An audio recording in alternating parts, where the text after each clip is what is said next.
Okay, here's some more on what we were talking about on Friday that we didn't get to finish, which is the idea of the rate of change.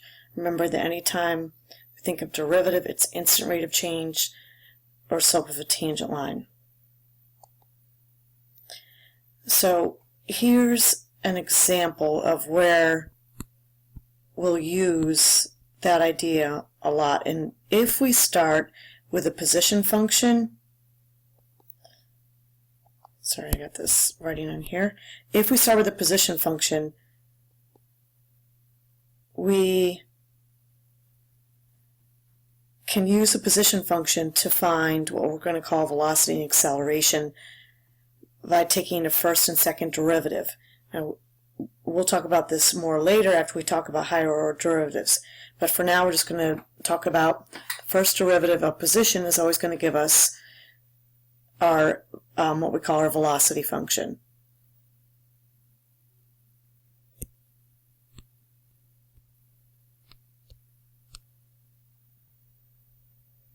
So if we have linear motion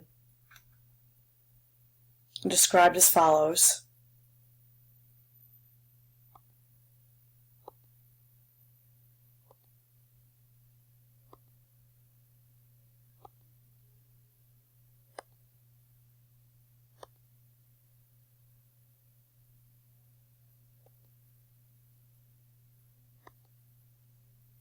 then the displacement will be how far and in what direction it is from where it started. So to calculate it in one dimension, simply subtract the final position, which would be S of A, from its initial position. So that's displacement, just a change in position. So between time 1 and 6,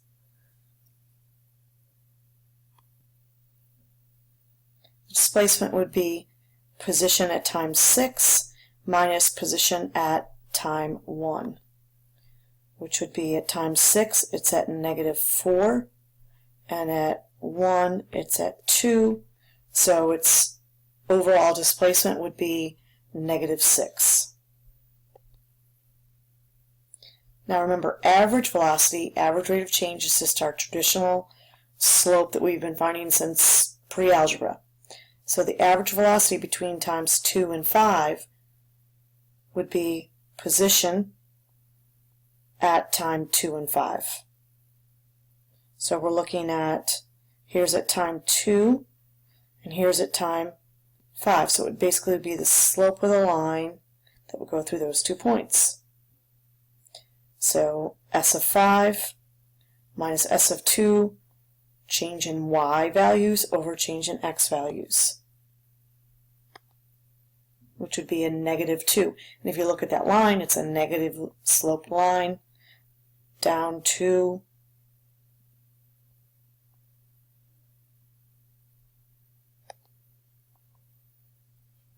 we can also use it to find instant velocity instead of an average velocity.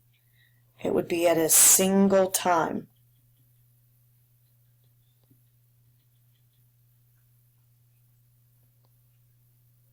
So here you see this function is all linear, so its instant velocity will just be that slope of that line. So from between times 0 and 1, the instant rate of change is a constant of 2. At a quarter, remember the derivative is undefined, so the velocity would be undefined at time 1.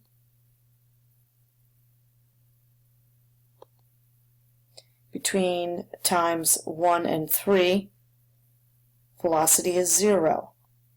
Again, corners, open dots, the derivative would be undefined. Here we have a slope of -4. Then we have a slope of 2. Then we have a slope of 0. And then final, a slope of +4. But these just all represent where the derivative is undefined because it's at the corners of this graph. So in general, anytime we're given a position function, the first derivative will represent the velocity of that object. Whenever the object is moving right, velocity will be positive or up. When it's moving left or down, the velocity will be negative.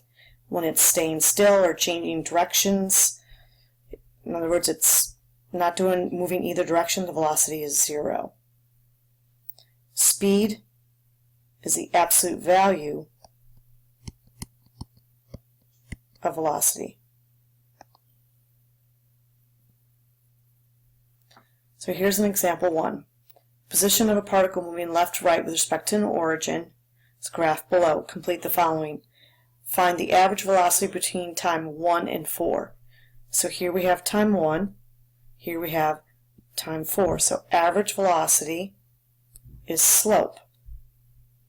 So really we're dealing with the ordered pairs, 1, -2, and 4, 2. So the average velocity will be the slope.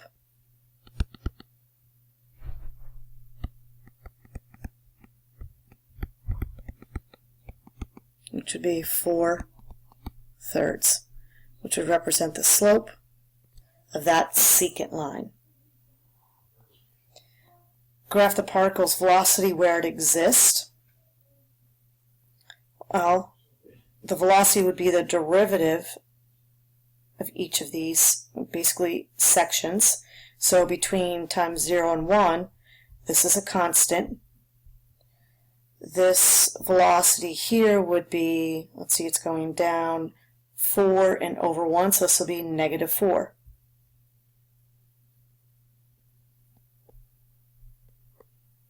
And it's undefined at the corners. Between 1 and 2, it's 0. Between times 2 and 5, it's all this line. And this slope is, let's see, it's going up 2 and over 1, so it's a slope is 2.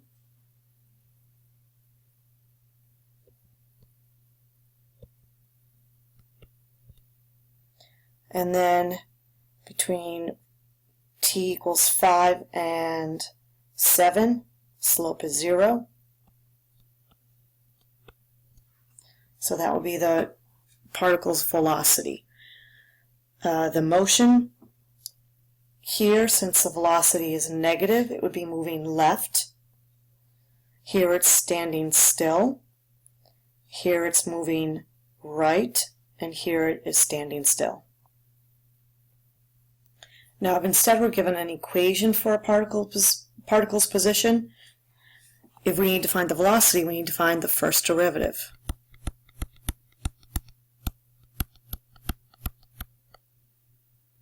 So the velocity of this object would be represented by the function 3t squared, just deriving each term, minus 12t plus 9. So this function would represent the particle's velocity at any time t.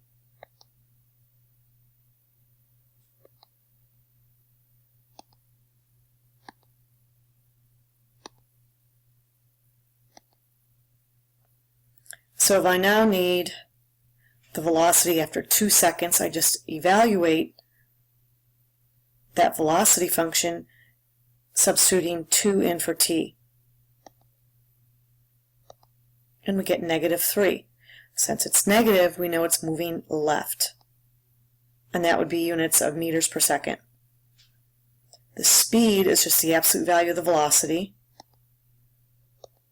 which would be 3, and again, meters per second.